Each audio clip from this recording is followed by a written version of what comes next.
أعوذ بالله من الشيطان الرجيم. بسم الله الرحمن الرحيم. يا أيها المزمل قم الليل إلا قليلا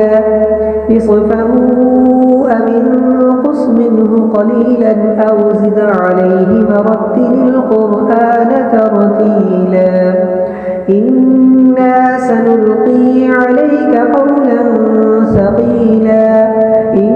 ناشئة الليل هي أشد وطئا وأقوم قيلا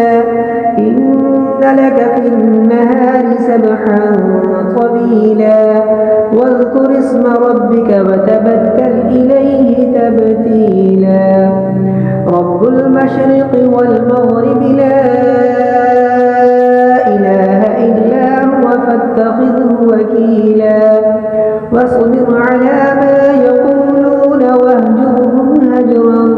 جميلا وذرني والمكذبين أولي النعمة ومهلهم قليلا إن لدينا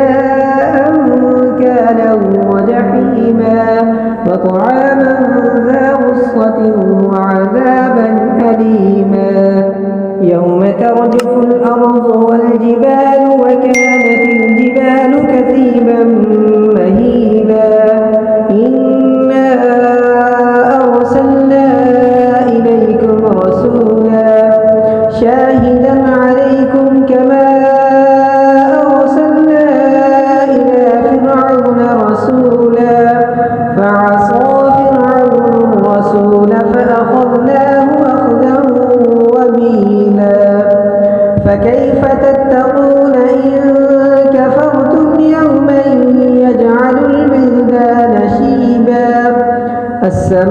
السماء منفطر به كان وعده مفعولا إن هذه تذكرة فمن شاء اتخذ إلى ربه سبيلا إن ربك يعلم أنك تقوم أدنى من ثلثي الليل ونصفه وثلثه وطائفة من الذين معك والله يقدر الليل والنهار علم أن لن تحصوه فتاب عليكم فاقرؤوا ما تيسر من القرآن علم أن سيكون منكم مرضى وآخرون يضربون في الأرض يبتغون من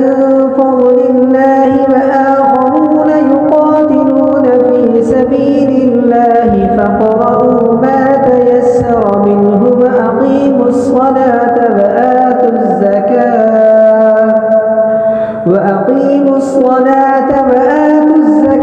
وأقرضوا الله قرضا حسنا وما تقدموا لأنفسكم من خير تجدوه عند الله هو خيرا وأعظم أجرا واستغفروا الله إن الله غفور رحيم صدق الله